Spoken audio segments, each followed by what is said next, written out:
Hi everyone, I'm Carolina and welcome to today's tutorial.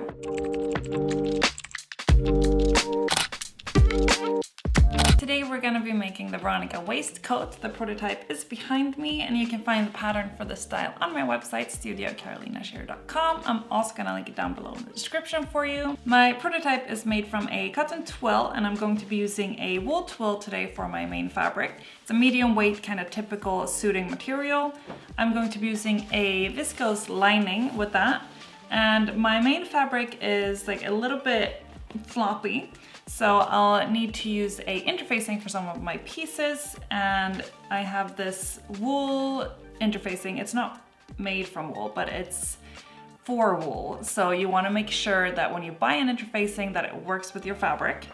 Other things I'll need is some of this seam tape interfacing for my edges. So armholes, neckline, hem, just to give them a little bit more extra structure.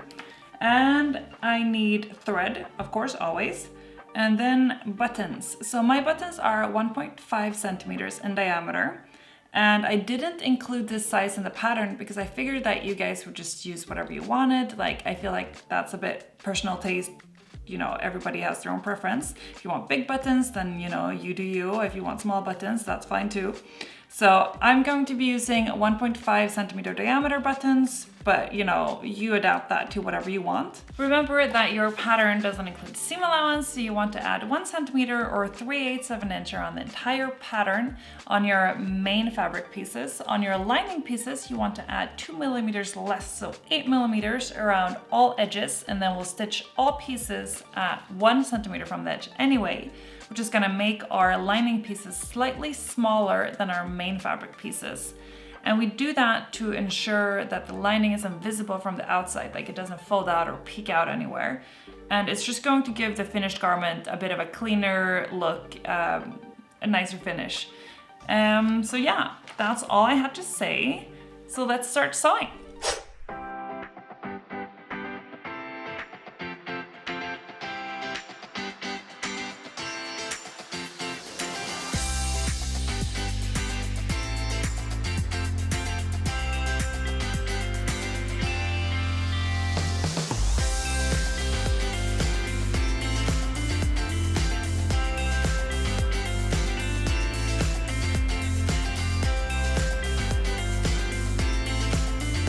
So this is a bit of a different approach, but I think it might be clearer than me showing all the pieces that I've cut.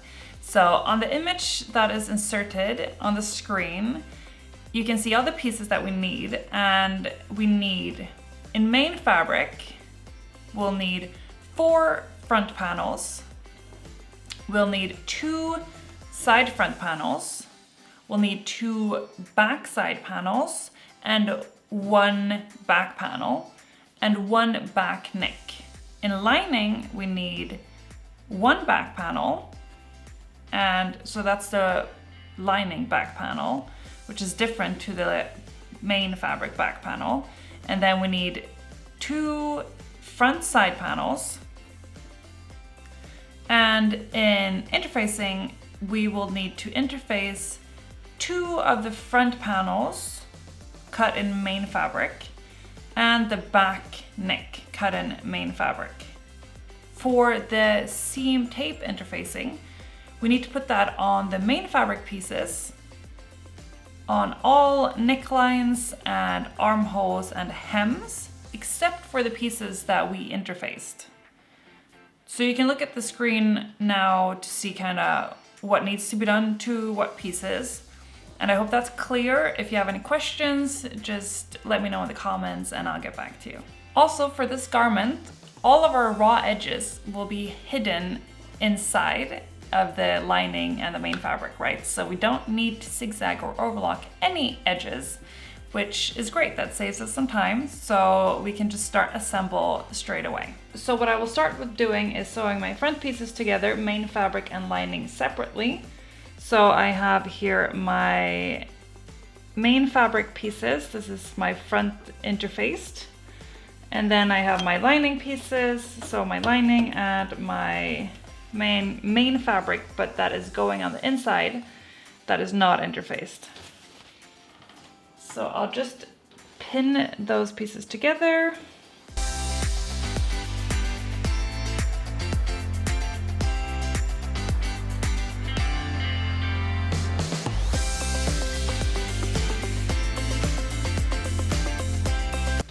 all of those pieces are sewn together, I will iron the seams open.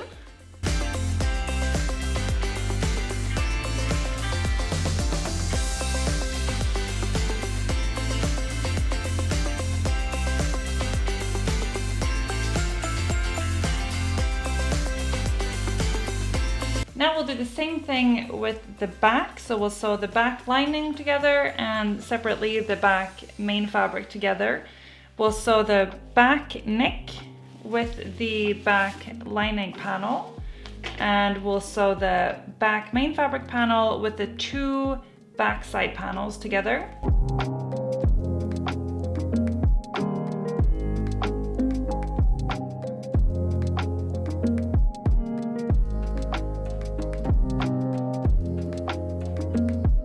When all the back pieces are sewn together, we'll iron the seams. On the main fabric, we'll iron the seams open, and on the lining, we'll iron the back neck downwards towards the lining.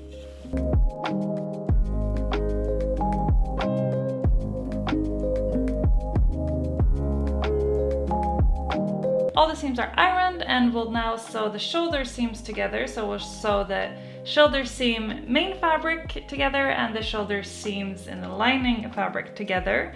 And when attaching the shoulder seams together, you'll have this seam on the front piece. So this is my front piece and this is my side front. And this is my back. So I have a notch on my back shoulder, which corresponds to the seam attaching the two front panels. So just match those up when you pin them together and sew that seam open.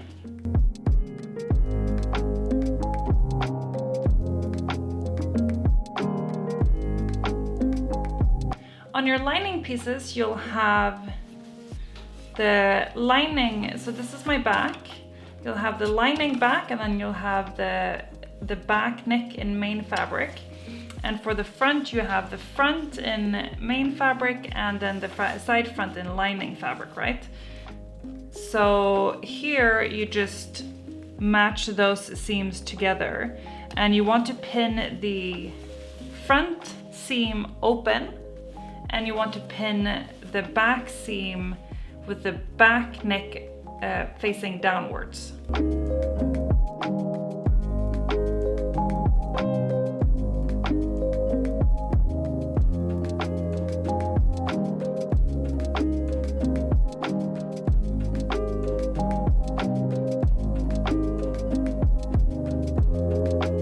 Now iron all shoulder seams open.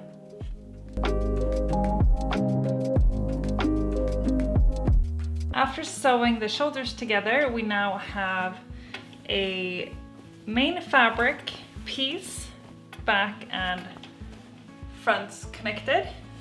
Let's see, that way, yeah. And then we have a lining piece, back and front connected. They're not connected on the side seam. And before we do the side seam, we're going to connect the neckline. So we're just going to pin them together, pinning the shoulder seams open.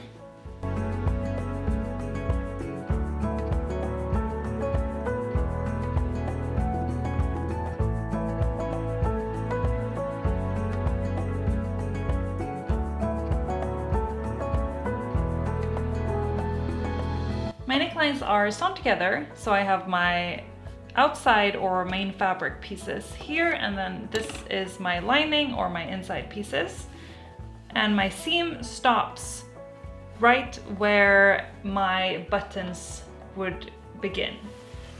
So now I will iron this seam open and then towards the lining, and then I'll do an understitch on the lining side.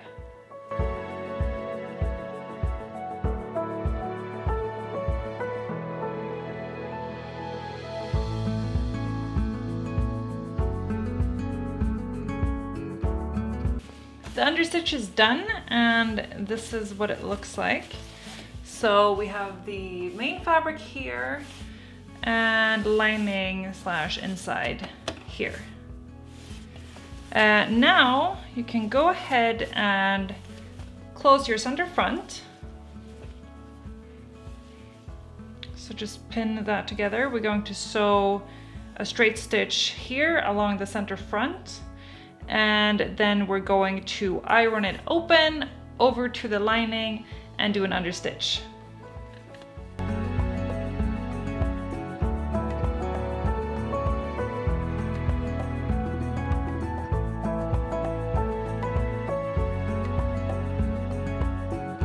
Now, iron this seam open over to the lining and understitch it.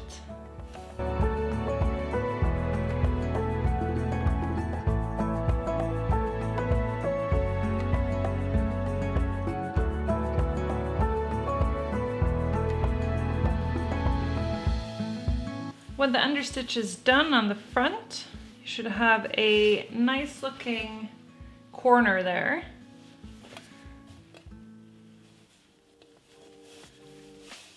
So you have a nice angle where the neckline goes down to the center front.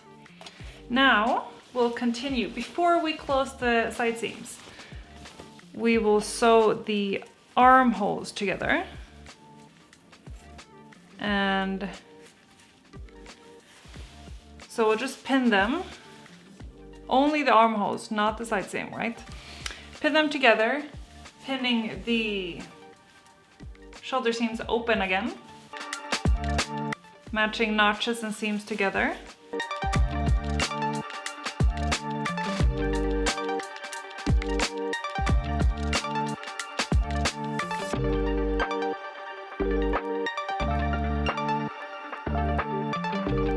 So the armhole seam is done on the inside, and it's going to be tricky to iron that open because the shoulder is so tight there, or so narrow.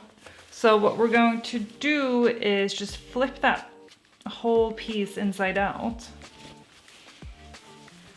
and we'll have to flip it through the narrow shoulder. So it's going to be a little tight, but it should work. Now it's flipped inside out, and we're going to now iron the seam flat on the inside, making sure that the lining is on the inside of the fabric or of the garment and not peeking out. So this is why we made our lining slightly smaller, because if we hadn't made our lining smaller, it would have kind of bubbled out like this when wearing it, which is not attractive, right? So just iron that flat, and then we'll do an understitch along this edge. But when you do the understitch, pay attention to do it open like this, right? Because otherwise you're going to end up with a stitch on the outside of the fabric, and that's going to be a top stitch and not an understitch, and we don't want that. I mean, maybe you do. If you want that, then go ahead and do that.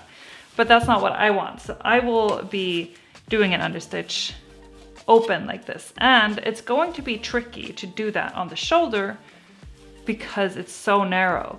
So I will have to do an understitch from the back, and then I'll have to change sides.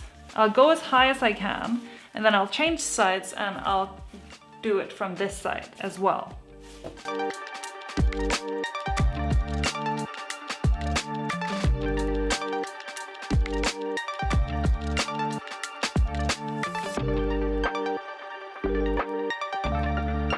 My armhole seam is done. I have my understitch finished, and as I said, I did it in 2 goes. So I started first from this side and did it up to the shoulder, and then from the other side and did it up to the shoulder.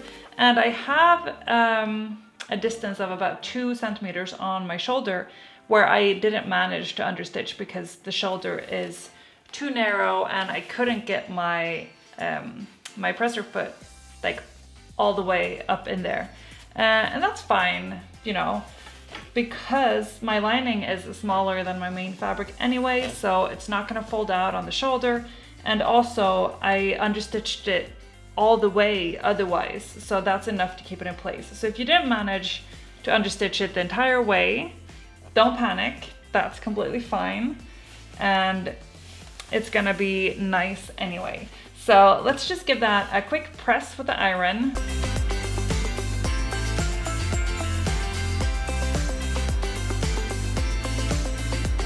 Now that the armhole is done, we'll continue with the side seam.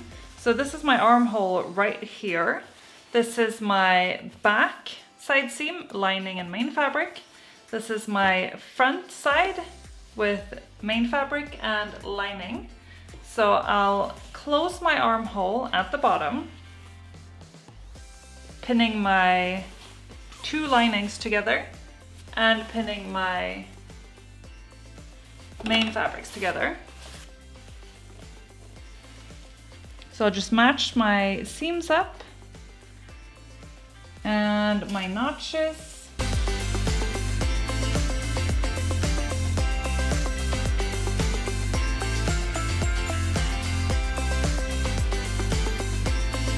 When your side seam is sewn together, you want to iron that open.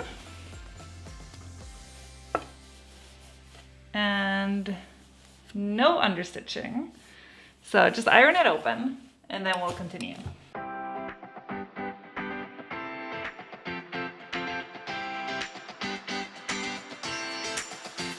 All right, so it's almost done. We're just gonna sew the hem together and then we'll do the buttons.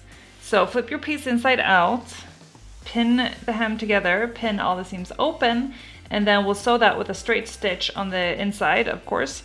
And we're going to leave a little hole to be able to flip it inside out, and then we'll hand stitch that closed.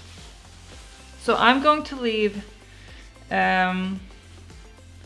just my back side panel open. One of my back side panels, I'm gonna leave roughly, I don't know, 4 centimeters open, 2 inches approximately.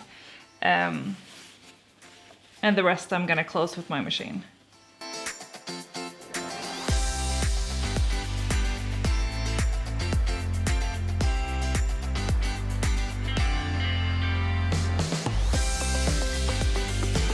Okay, so I just cut all my corners off, but it turns out that I didn't film it with this camera. So I'm going to just explain what I did. So we have our hem sewn on the inside, right? This is our front inside panel. This is our front main fabric panel that's been interfaced. So you have a peak here. So you want to cut that off.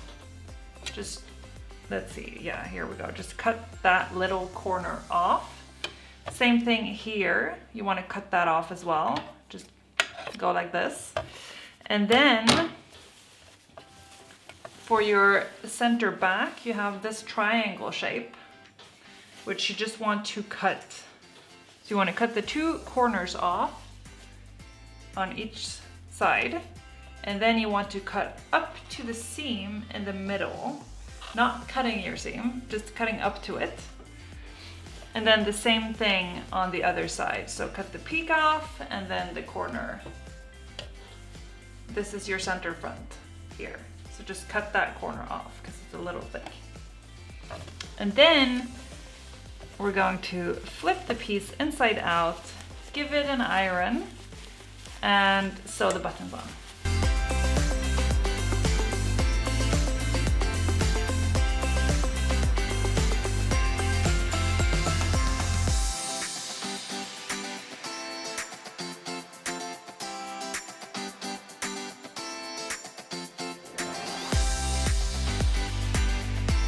We're nearing the end, and the last parts that we need to do is we need to sew on our buttons. So I've marked my button position on my piece here based on the pattern.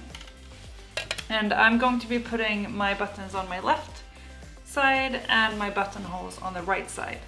So when I button it, the right overlaps the left. And I've also marked my buttonholes, and I've done that by just putting my buttons and then making a little mark on each side of the button so that I'm sure that they go through the buttonhole. And all machines are different, right, for how you sew buttonholes, but I have like a manual buttonhole machine. So I'm going to do my buttonholes, and then I will sew my buttons on by hand and close the hem by hand, the opening that we did. And then the garment is done.